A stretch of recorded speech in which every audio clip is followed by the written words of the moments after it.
We all think we know the person we married. Their habits, their quirks, the way their face looks when they're caught in a lie. But sometimes the cracks show up in places you'd least expect, like a couple's retreat in the middle of Oklahoma. Living in Oklahoma had its charms, but the quietness of it sometimes felt too loud. The little suburban neighborhood where we'd settled was perfect for a family we never ended up having. We had a nice house on a sleepy cul-de-sac, a reliable if slightly boring life. At 42, I thought my wife, Rachel, and I were doing fine, not great, not terrible, just fine. Which is why I was blindsided when she suggested the retreat. "I think it could be good for us, Dan," she said one evening as she set her wine glass down on the kitchen counter. The way she said it, soft but firm, like it wasn't really a suggestion. "It's not that I think we're broken or anything, but maybe we could communicate better. Reconnect." Reconnecting wasn't a word I liked. It implied we'd lost something. "Are we that bad off?" I asked, trying to keep my tone light. She gave me a quick smile, the kind she used when she didn't want to hurt my feelings. "Not bad, no. Just stuck." That word lingered in the air. Stuck. Rachel had found the retreat online. A rustic lodge about 2 hours outside Oklahoma City, run by a therapist named Mark Dixon who specialized in restoring trust and intimacy in relationships. It was a small group setting, limited to 5 or 6 couples, and included activities like mindfulness exercises, nature walks, and deep dive therapy sessions. She showed me the website later that night. The place looked nice, I'll admit. Quaint cabins, rolling green hills, a fire pit surrounded by Adirondack chairs. Mark himself was featured in the promo video, and he seemed legit, early 50s, with a soothing baritone voice and an aura of authority. The kind of guy you'd instinctively trust with your problems. Still, I hesitated. "This seems like something for couples who are on the verge of divorce. That's not us, right?" Rachel gave me a look I couldn't quite decipher. "Exactly. So let's do this now, before we ever get to that point." I didn't love the idea, but something about her expression made me give in. It wasn't pleading, it was determined. Like she'd already decided we were going, with or without my approval. So, the following weekend, we packed up the SUV and headed out to the retreat. The drive was pleasant enough, with the Oklahoma countryside rolling past in shades of green and gold. Rachel had been unusually quiet, her attention fixed on the horizon as if she were mentally preparing for something. When we pulled up to the lodge, I'll admit I was impressed. It wasn't fancy, but it had that homey charm that felt intentional. The main building had a wide porch with rocking chairs, and the cabins were scattered just far enough apart to feel private without being isolated. Mark greeted us personally when we arrived. He looked just like his picture, tall, with a silver-streaked beard and kind eyes that immediately put you at ease. "Dan and Rachel," he said warmly, shaking my hand firmly. "Glad you made it. You're just in time, dinner's at 6, and I'll be giving a little introduction afterward. Settle in, and we'll see you then." Our cabin was cozy, with a queen bed, a stone fireplace, and big windows overlooking the woods. Rachel seemed pleased, running her fingers along the wooden beams like she was already falling in love with the place. "Nice, huh?" she said, smiling at me over her shoulder. "Yeah," I said, though I couldn't quite shake the feeling that she'd been smiling at me like that less and less lately. Dinner that night was simple but delicious: roast chicken, mashed potatoes, and vegetables served family-style at a big communal table. The other couples were friendly enough, though we didn't talk much beyond the usual small talk. Afterward, Mark gathered us in the lodge's main room, where a roaring fire crackled in the massive stone hearth. He introduced himself and gave a brief overview of what we could expect over the weekend. "This isn't about fixing what's broken," he said, his voice warm and steady. "It's about rediscovering the connection that brought you together in the first place. Trust, intimacy, communication, all those things we sometimes lose sight of when life gets in the way." Rachel nodded along, her gaze fixed on Mark like he was saying something profound. The first exercise was simple. Each couple was asked to sit facing each other and share something they appreciated about their partner. Rachel went first. "I appreciate how dependable you are," she said, her voice soft but steady. "You're my rock, Dan." It was a nice thing to say, but the way she avoided my eyes while saying it made it feel rehearsed. When it was my turn, I stumbled a bit. "I appreciate how hard you work to keep us together. You always know what we need." She smiled, but it didn't quite reach her eyes. That night, as we settled into bed, I couldn't shake the feeling that Rachel was a little too invested in this retreat. Like she had something to prove, or something to hide. The next morning started early. Breakfast was at 7:30, and by 8:30 we were deep into the first workshop of the day. Mark led us through a series of exercises designed to explore vulnerability, sharing memories, writing down fears, that sort of thing. Rachel seemed completely absorbed in it all, diving into every prompt with enthusiasm. Me? Not so much. It's not that I didn't care, but the whole thing felt a little forced. Still, I did my best. I didn't want to be the guy who dragged his feet and ruined the experience for everyone else. The other couple seemed nice enough. There was a pair from Tulsa who'd been married for 25 years and wanted to rekindle the flame, as they put it. Another couple was younger, probably mid-30s, and seemed more like friends than spouses. Then there was an older couple who hardly spoke at all. Mark spent extra time with them, his voice low and reassuring. By the end of the session, I noticed something strange. Mark had a way of making everyone feel seen, but with Rachel, it felt different. When she spoke, he leaned in just a little closer, his smile lingering a moment longer. I told myself I was imagining it. After all, this was his job, right? The afternoon was free time, so Rachel suggested we take one of the hiking trails that wound through the woods. The air was crisp, the sun warm on our faces, and for the first time in a while, it felt like we were just two people enjoying each other's company. "This place is beautiful," she said, stepping over a fallen branch.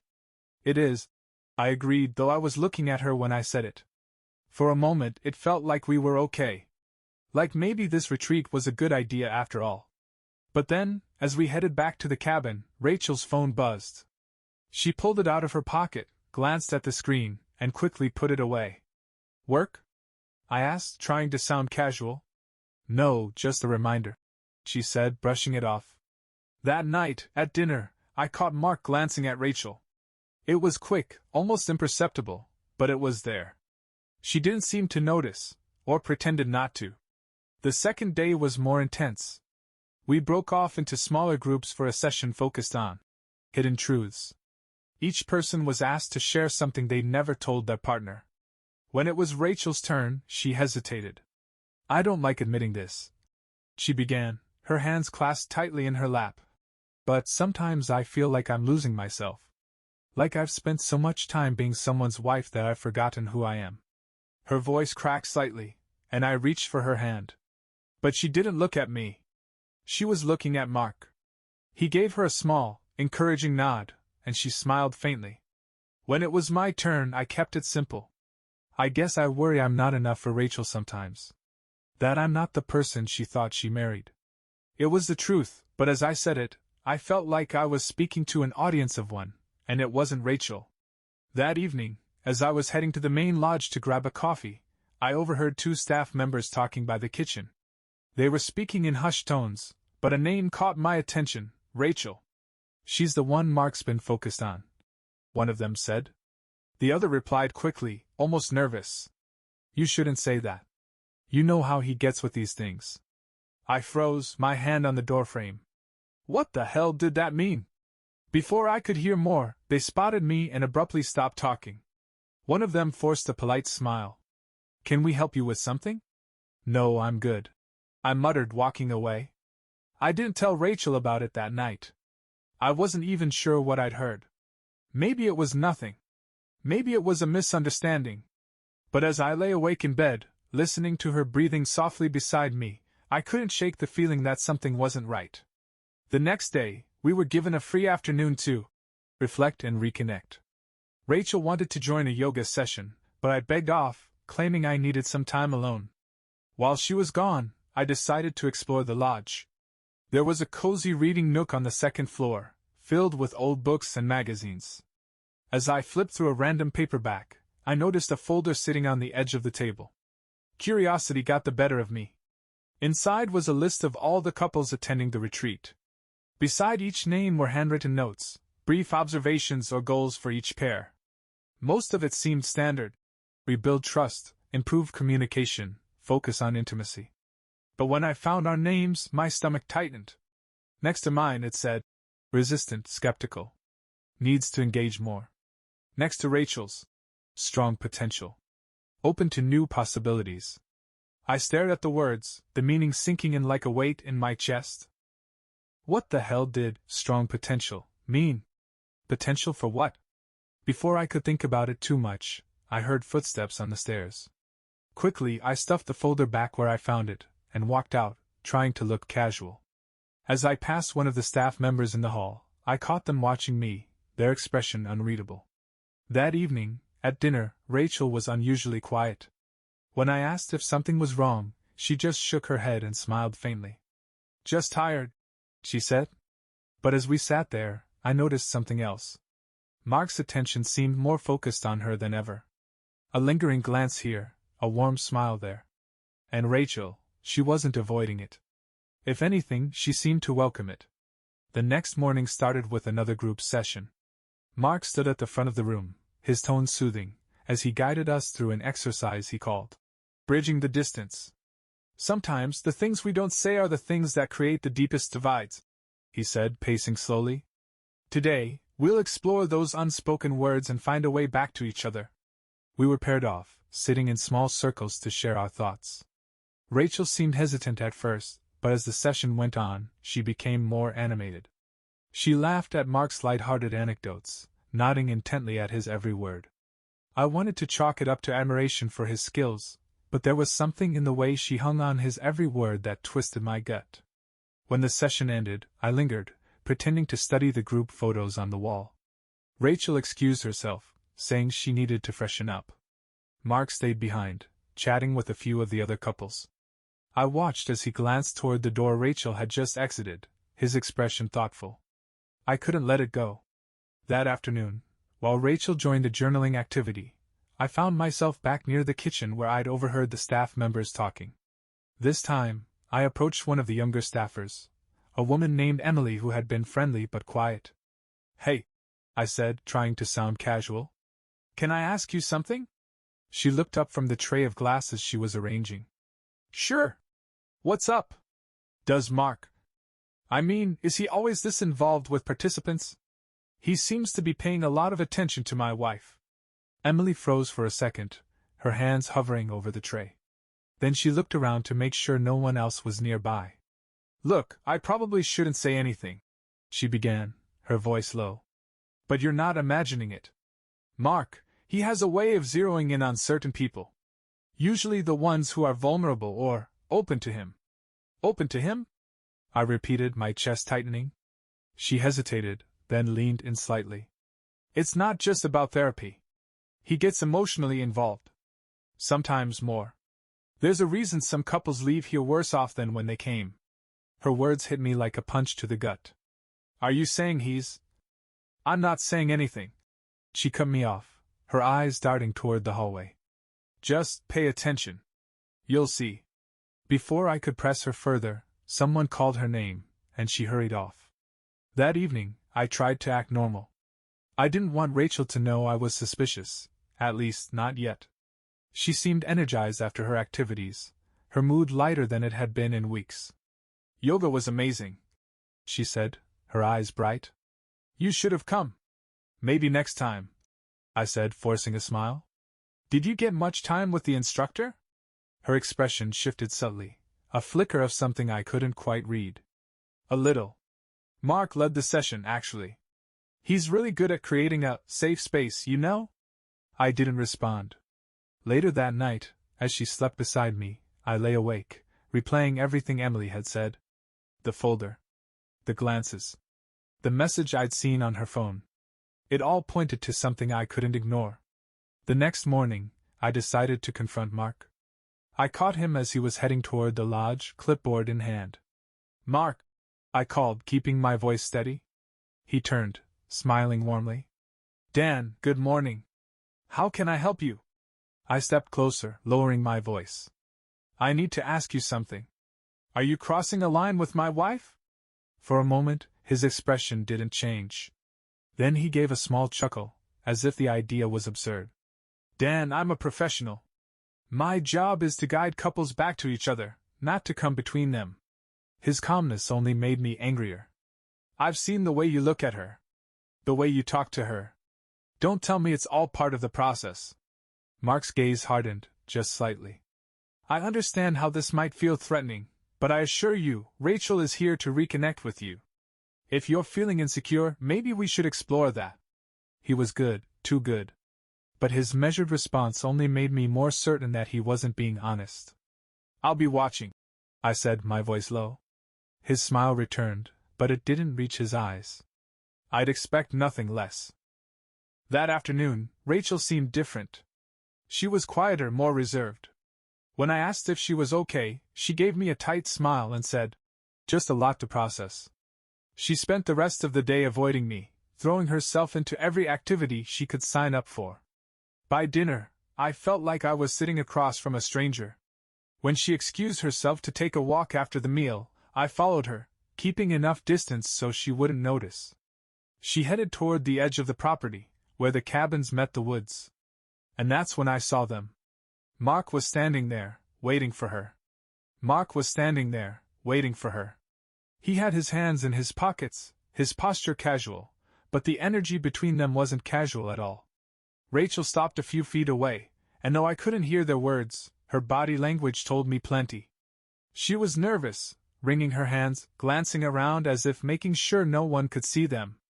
My head twisted as I watched them. Mark leaned in closer, speaking softly, his movements deliberate. Rachel didn't step back. If anything, she seemed drawn to him, her posture relaxing slightly as he spoke. Whatever he was saying, it was working. I wanted to march over there, demand to know what the hell was going on. But something held me back. Maybe it was fear of what I might hear, fear of confirming the thoughts that had been gnawing at me since we arrived. So instead, I stayed hidden, watching as they spoke for another few minutes before Rachel turned and walked back toward the cabins. Mark lingered for a moment, staring into the woods, before heading in the opposite direction. Back in our cabin, Rachel seemed calm, almost serene. She slipped into bed beside me without a word, her breathing steady as if nothing unusual had happened. I lay awake for hours, my mind spinning. The next day, I couldn't keep quiet any longer. Over breakfast, I set my coffee mug down a little harder than I meant to, the clink drawing Rachel's attention. "Do you want to tell me what that was about?" I asked, keeping my voice low so the other couples wouldn't overhear. She blinked at me, feigning confusion. What was about?" "Last night," I said, leaning closer. "I saw you with Mark. In the woods. What were you talking about?" Her expression tightened, but she recovered quickly. "I needed some clarity. That's all." "Clarity about what?" She sighed, setting her fork down. "About us, Dan. About whether this is even working. Isn't that the whole point of being here?" There it was, the word she hadn't said before. Whether this was working. "You could have talked to me about that," I said, my voice sharp. Her eyes flashed. "And how do you think that conversation would have gone? You can't even admit when there's a problem." Her words stung, but before I could respond, Mark approached the table. "Everything all right here?" he asked, his tone neutral but his eyes sharp. "Fine," Rachel said quickly, standing up. "I'll meet you at the workshop, Dan." She walked off, leaving me sitting there with Mark. "She's processing a lot right now," he said, his voice calm. "Give her space, and she'll come around." I wanted to punch that smug calmness right off his face, but instead, I forced a tight smile and excused myself. The day's workshops blurred together. Rachel barely spoke to me, throwing herself into the exercises with a focus that felt almost performative. Meanwhile, Mark's presence loomed like a shadow, always nearby, always watching. It wasn't until later that afternoon, during free time, that I caught a break. I found Emily in the staff lounge, where she was restocking the coffee station. "Emily," I said, stepping inside. "We need to talk." She hesitated, glancing toward the door. "I really can't." "You can't," I interrupted. "Because I think you know exactly what's going on here." She looked at me, her expression torn. Then she sighed. "Okay. 5 minutes." I closed the door, leaning against it. I saw him with my wife last night. What the hell is going on between them? Emily hesitated, then lowered her voice. Mark has a way of getting inside people's heads. He makes them feel seen, understood, like they can trust him completely. But sometimes he takes it too far. He forms attachments. Attachments? I repeated, my jaw tightening. He's careful, she continued. He doesn't cross any obvious lines. But he plants ideas, makes them question their relationships, their choices. And some women, they fall for it. I felt a cold knot form in my chest. And my wife? Rachel? Emily hesitated again, then gave a small nod. I've seen the way he looks at her. The way she responds to him. I don't know how far it's gone, but you're not imagining it. The words hit me like a hammer. I thanked her and left, my mind racing. That evening, I didn't bother trying to keep up appearances. When Rachel returned to the cabin after another journaling session, I confronted her. Are you falling for him? I asked, my voice low but firm. She froze, her eyes wide. What are you talking about? Mark. Don't play dumb, Rachel. I've seen the way you act around him. The way he acts around you. So tell me the truth, are you falling for him? Her mouth opened, then closed, as if she didn't know what to say. Finally, she shook her head. You're being ridiculous. Am I? I demanded. Because Emily doesn't think so. She told me exactly what kind of games he plays, and you're falling for it. Rachel's face darkened. You talked to Emily? You had no right. I had every right. I snapped. You're my wife. And you've been slipping away from me since the moment we got here. Her eyes filled with tears, but she didn't deny it. The silence between us was deafening. That night, she slept on the couch. And I lay in bed, staring at the ceiling, wondering if this retreat was the end of us, or if it was only the beginning of something far worse. The next morning, Rachel was gone before I woke up. The couch was empty, the blanket folded neatly, and her suitcase still in the corner of the cabin. I found a note on the counter, hastily scrawled in her familiar handwriting. Needed some time to clear my head. Don't worry, I'll be back before dinner. I stood there for a moment, the note crumpling slightly in my grip. Clearing her head? From what? Me? Us? Or something, or someone else entirely? I spent the morning wandering the property, my mind looping through the events of the past few days. The way Rachel had changed, the way Mark had inserted himself between us like a wedge. And Emily's warning echoed in my head, he makes them question their choices. By the time lunch rolled around, I still hadn't seen Rachel. I ate alone at the edge of the dining hall, barely tasting the food, my eyes scanning the room for any sign of her. Dan! I looked up to see Mark standing beside the table, his hands clasped in front of him. Mind if I sit? He asked, his tone polite but firm. I didn't want to make a scene, so I nodded. I noticed Rachel wasn't at breakfast this morning, he said, sitting down across from me. Is everything all right? I clenched my jaw, forcing myself to stay calm. She said she needed space. Mark nodded thoughtfully, as if he'd expected that answer. It's not uncommon. This process can be overwhelming for some couples. Is that what this is? I asked, my voice sharp. A process? His expression didn't waver. It's about finding clarity.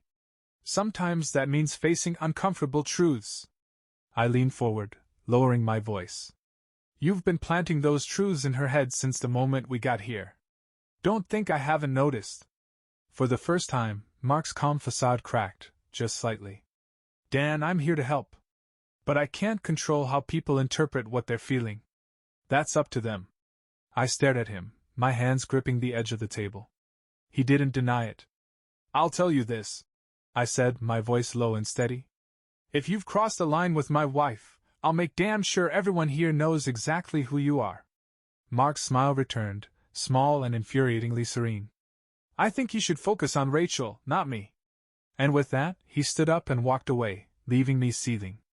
The hours crawled by.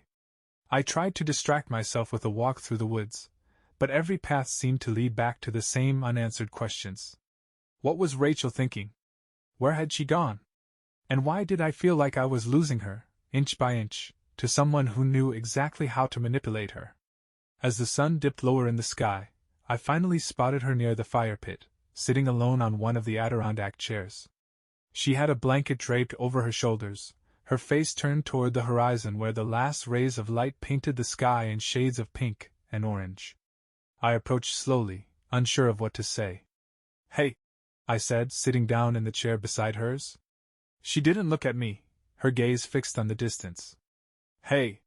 For a long moment neither of us spoke. The crackle of the fire filled the silence between us. "Where were you?" I finally asked. "Just walking," she said. "Thinking. About what?" Her lips pressed into a thin line. "About us. About what I want. About what I don't want." The words hit me like a punch to the gut. "And?" She finally turned to look at me, her eyes red-rimmed but clear. "I don't know, Dan.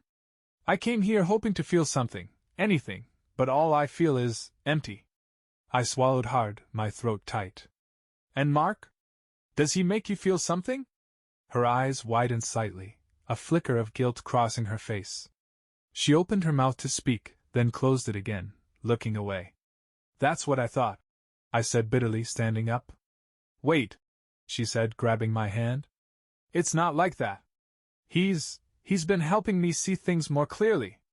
About myself. About us. It's not what you think." "Then what is it, Rachel?" I demanded. "Because from where I'm standing, it sure looks like he's got his hooks in you." She flinched, her grip on my hand loosening. "I don't know," she whispered. "I'm confused, okay? I'm trying to figure it out." Her honesty cut deeper than any lie could have. That night I couldn't sleep. Rachel stayed on her side of the bed, curled up with her back to me, and the space between us felt like a canyon. My mind churned with questions, accusations, and the gnawing fear that I was already too late. Around midnight I decided I couldn't take it anymore. I slipped out of bed, grabbed my jacket, and headed for the main lodge. The building was dark and silent, the halls empty. I made my way to Mark's office, my footsteps echoing on the wooden floors.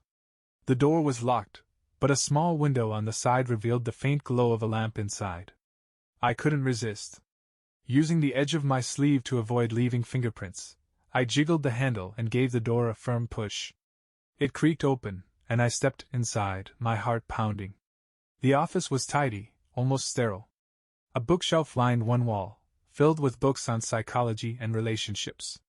A neatly arranged desk sat in the center, papers stacked in precise piles. But it was the folder sitting open on the desk that caught my attention. I flipped through it quickly, my breath catching as I recognized Rachel's name at the top of a page. Beneath it was a series of notes, written in Mark's neat handwriting. "Vulnerable. Disconnected from husband. Open to exploration." My stomach churned. Exploration? What the hell did that mean? Before I could read more, a voice behind me froze me in place. "Dan!" I turned slowly to see Mark standing in the doorway, his expression calm but unreadable. "You shouldn't be here," he said, stepping into the room. "And you shouldn't be playing games with my wife." I shot back, holding up the folder. Mark closed the door behind him, his movements deliberate. "Let's talk about this like adults." But I wasn't in the mood to talk. Mark moved toward the desk with measured steps, his eyes fixed on me like he was assessing a patient. "You've misunderstood," he said, his voice low and steady. "What's written there is part of the process. A way to guide participants towards self-awareness." I slammed the folder shut and held it up. "Self-awareness?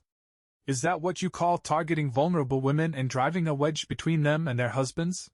He tilted his head slightly, the faintest hint of a smile tugging at his lips. "You're projecting, Dan. This isn't about me. It's about you and Rachel. She's searching for something you've been unable to provide." The calmness in his voice made my hands tighten around the folder. "You're full of it. You've been manipulating her since day one. I'm not the one tearing us apart, you are." Mark leaned against the edge of the desk, crossing his arms. "What exactly do you think I've done? Convince Rachel to leave you? To cheat on you? Is that the story you've built in your head?"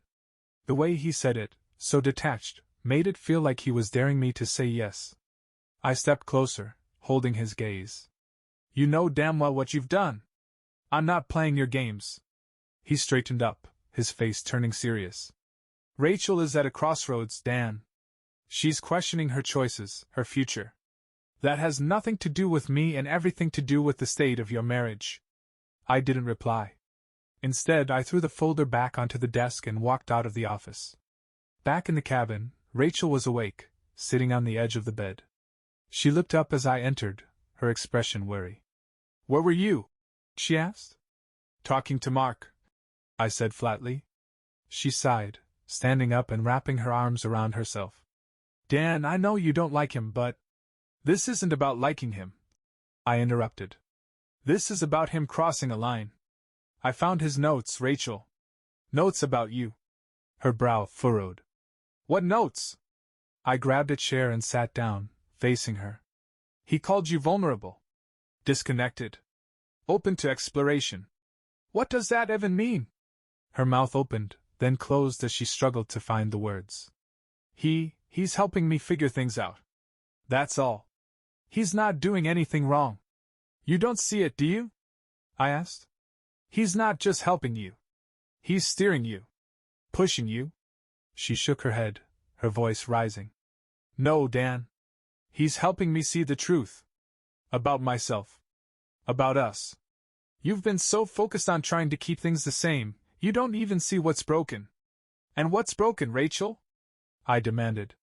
"Tell me. Because all I see is a man who's playing mind games with my wife and a wife who's falling for it." Her jaw tightened, and she turned away. "Maybe you should leave." I froze, the weight of her words hitting harder than any argument we'd ever had. "Leave?" I echoed. She nodded without looking at me. "I need time to think. Alone." For a moment, I considered fighting back, but something in her posture told me it would only make things worse. Without another word, I grabbed my jacket and walked out. The night was cold, and the air felt heavy as I wanted the retreat grounds. The quietness was unsettling, broken only by the rustling of leaves and the occasional creak of a tree branch. I found myself back at the fire pit, the embers from earlier still glowing faintly. Sitting down in one of the chairs, I tried to piece everything together. Emily's warning. Mark's notes. Rachel's growing distance. And now her words. "Maybe you should leave." I stayed there for what felt like hours, staring into the dying embers, my mind running in circles. Eventually, footsteps approached from behind. I turned to see Emily, her face partially illuminated by the dim glow of the fire. "You okay?" she asked, her voice tentative. "Not really," I admitted. She pulled a chair closer and sat down. "I heard you went to Mark's office." I nodded. "Found some notes about Rachel. He's not just helping her. He's grooming her." Emily winced but didn't deny it. "You're not wrong. He has a way of making women feel special. Like he understands them better than anyone else." "And what happens when they fall for it?" I asked. Her expression darkened. "Sometimes they leave their husbands. Sometimes they regret it later. But by then, the damage is done, and Mark moves on to the next couple." I clenched my jaw. "How does he get away with it?" She hesitated, then shrugged. "He's careful. Nothing ever looks inappropriate on paper. And the women, most of them don't see it for what it is until it's too late. By then, he's already on to the next person." I stared at her, anger simmering just beneath the surface. "Why do you stay here, knowing all this?" Her shoulders slumped. "Because I thought maybe I could help someone. Warn them before it's too late." "Then help me," I said. "Tell me how to stop him." Emily's eyes met mine, and for a moment I thought she might refuse. But then she nodded. "There's a meeting," she said quietly. "Late tonight. Staff only. He'll be there. If you want to confront him, that's your chance. Just be careful." When the time came, I slipped into the shadows near the lodge, waiting for the meeting to start. Through the windows, I could see Mark seated at the head of the table, his posture relaxed as he spoke to the small group of staff members. Emily had told me where to stand to avoid being seen, and I positioned myself carefully, straining to hear their conversation. "Focus on progress," Mark was saying. "Some participants respond better to personalized attention. It's important to establish trust, even if it means pushing boundaries. A staff member frowned. But what about Rachel? She's... Mark raised a hand, silencing them. She's responding well. Better than I expected, honestly. With a little more time, she'll see what's best for her. My hands clenched into fists as I listened. He wasn't just manipulating Rachel, he was orchestrating it. I stepped back, my mind racing. It wasn't just about exposing him anymore. I had to get Rachel out of there before it was too late. I stayed in the shadows until the meeting ended, watching as the staff filtered out of the room one by one. Mark lingered, shuffling through some papers on the table before finally turning off the lights and heading toward his office. The retreat was silent now, the only sound the faint rustle of leaves in the breeze. I made my way back to the cabin, trying to gather my thoughts. Rachel's reaction earlier had shaken me, but what I just overheard made it clear. Mark wasn't just meddling in our relationship, he was actively trying to tear it apart. When I reached the cabin, the lights were still on, and I found Rachel sitting on the couch, her arms crossed tightly over her chest. She looked up as I entered, her expression guarded. "Where did you go?" she asked, her voice sharp. "To think," I said evenly. She let out a humorless laugh. "More like to brood." I ignored the jab and sat down across from her. "Rachel, listen to me. Mark isn't who you think he is. He's manipulating you." She rolled her eyes. "Dan, not this again. You're letting your insecurities cloud your judgment." "No," I said firmly. "This isn't about me. It's about him. I overheard him tonight. He's targeting you. He's doing exactly what Emily warned me about." Her eyes narrowed. "Emily? You've been talking to Emily?" "She's the only one willing to tell the truth about what's going on here," I said. "Rachel, he's playing you. He's making you question everything so he can come between us." Rachel stood abruptly, her face flushed with anger. "I can't do this, Dan. You're obsessed. You're trying to make this about him because you don't want to face what's wrong with us." "What's wrong with us?" I shot back, standing too. "Is that you're letting some narcissistic therapist twist your mind. He's exploiting you, Rachel. Can't you see that?" She shook her head, tears welling in her eyes. "You're unbelievable." Before I could respond, she grabbed her coat and stormed out of the cabin, slamming the door behind her. I didn't follow her this time. I needed to think, to figure out my next move. If Rachel couldn't, or wouldn't, see what Mark was doing, then I had to find a way to prove it to her. The folder in his office. The thought hit me like a lightning bolt. If those notes contained anything incriminating, anything that exposed his methods or intentions, I could use it to make Rachel see the truth. I waited until the retreat was completely silent, then slipped out of the cabin and made my way to the main lodge. The building was dark, but a faint glow spilled out from under the door to Mark's office. I hesitated for a moment, my hand on the doorknob. If he was still inside, this could get ugly. But I couldn't turn back now. I pushed the door open slowly, wincing as it creaked on its hinges. The room was empty, but the desk lamp was still on, casting a pool of light over the papers scattered across the surface. I moved quickly, rifling through the stacks of folders and notebooks. At first, it all looked innocuous: session plans, participant feedback forms, logistical notes. But then I found it, a leather-bound notebook with Rachel's name scrawled across the top. Flipping it open, my breath caught as I read the entries. Mark had documented every interaction with her, every conversation, every vulnerability she'd shared. Expresses doubts about her marriage. Feels unheard by Dan. Needs validation and reassurance. The notes grew more personal as they went on. Responds positively to attention. Open to deeper emotional connection. Must proceed carefully to avoid suspicion. My grip on the notebook tightened as I read the last line. Trust is fully established. Next steps: explore boundaries and encourage decisive action. I snapped the notebook shut, my heart racing. This wasn't therapy. It was a calculated manipulation. Suddenly, the sound of footsteps echoed in the hallway. I froze, clutching the notebook to my chest as the footsteps grew louder. The door creaked open, and Mark stepped inside, his eyes narrowing as they landed on me. "What are you doing here, Dan?" he asked, his tone cold. I held up the notebook. "I'm done playing your games, Mark. This ends now. He didn't flinch, didn't even blink. Instead, he stepped closer, his voice low and measured. You don't understand what you're doing. Oh, I understand perfectly. I shot back. You've been using your position to manipulate my wife. But it's over. I'm taking this to Rachel, and to everyone else here. Mark's expression darkened, and for the first time, I saw the mask slip. You think you're the first husband who's tried to stop me? You think she'll believe you over me? His words made my blood boil, but I forced myself to stay calm. We'll see about that. I turned and stormed out of the office, ignoring his voice calling after me. When I returned to the cabin, Rachel was sitting on the bed, her face pale and drawn. Rachel, I said, holding up the notebook. You need to see this.